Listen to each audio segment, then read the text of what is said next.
Gentle parenting എന്ന് കേൾക്കുമ്പോൾ കുട്ടിയെ ഒരിക്കലും ശാസിക്കരുത്, നോ പറയരുത്, എന്ത് ചെയ്താലും അനുവദിക്കണം എന്നൊക്കെയാണ് പലരും കരുതുന്നത്.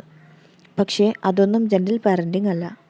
ജെന്റിൽ പാരന്റിങ്ങിനെ കുറിച്ചുള്ള പ്രധാന തെറ്റിദ്ധാരണകൾ എന്തൊക്കെയാണെന്നും എന്നാൽ ശരിയായ രീതി എന്തൊക്കെയാണെന്നും നോക്കാം. 1. ജെന്റിൽ പാരന്റിംഗ് എന്നാൽ കുട്ടിയെ ഒരിക്കലും ശാസിക്കരുത്. തെറ്റിദ്ധാരണ. ജെന്റിൽ പാരന്റിങ്ങിൽ ബൗണ്ടറീസ് ഉണ്ട്, പക്ഷേ ഭീഷണിപ്പെടുത്തലിനും ശിക്ഷയ്ക്കും പകരം കാമായിട്ട് ബൗണ്ടറി വ്യക്തമാക്കുകയാണ്. 2. കുട്ടി എന്ത് ചെയ്താലും അനുവദിക്കണം. അല്ല, കുട്ടിയുടെ ഫീലിങ്സ് അംഗീകരിക്കാം, പക്ഷേ ഇൻഅപ്രോപ്രിയേറ്റ് ബിഹേവിയർ അനുവദിക്കേണ്ടതില്ല. 3. ജെന്റിൽ പാരന്റിംഗ് എന്നാൽ കുട്ടിയെ എപ്പോഴും സന്തോഷിപ്പിക്കണം. അല്ല, കുട്ടിക്ക് നോ കേൾക്കേണ്ടി വരും, ഫ്രസ്ട്രേഷൻ, ഡിസപ്പോയിൻമെൻറ്റ് തുടങ്ങിയ ഇമോഷൻസ് അനുഭവിക്കാനും പഠിക്കണം. 4. ഇങ്ങനെ വളർത്തിയാൽ കുട്ടികൾ സ്പോയിൽ ആകും. ഇല്ല, ജെന്റിൽ പാരന്റിങ്ങിൻ്റെ ലക്ഷ്യം കുട്ടിയെ നിയന്ത്രണത്തിലാക്കുകയല്ല, സെൽഫ് കൺട്രോൾ പഠിപ്പിക്കുക എന്നതാണ്. 5.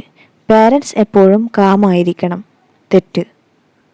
പാരൻസിനും ഇമോഷൻസ് ഉണ്ടാകും, പെർഫെക്റ്റ് പാരൻ്റ് ആകണമെന്നില്ല. തെറ്റിപ്പോയാൽ കുട്ടിയോട് അപ്പോളജൈസ് ചെയ്ത് റിപ്പയർ ചെയ്യുന്നതും പാരന്റിങ്ങിൻ്റെ ഭാഗമാണ്. 6. ജെന്റിൽ പാരന്റിംഗ് എന്നാൽ വളരെയധികം സ്നേഹം പ്രകടിപ്പിക്കുകയും റൂൾസ്, ബൗണ്ടറീസ് എന്നിവ ഉണ്ടാവുകയുമില്ല എന്നതാണ്. തെറ്റ്. ജെന്റിൽ പാരന്റിംഗ് എന്നാൽ നിന്റെ ഫീലിങ്സ് ഞാൻ മനസ്സിലാക്കുന്നു, പക്ഷേ ഈ ബിഹേവിയർ അനുവദിക്കാനാവില്ല എന്നതാണ്.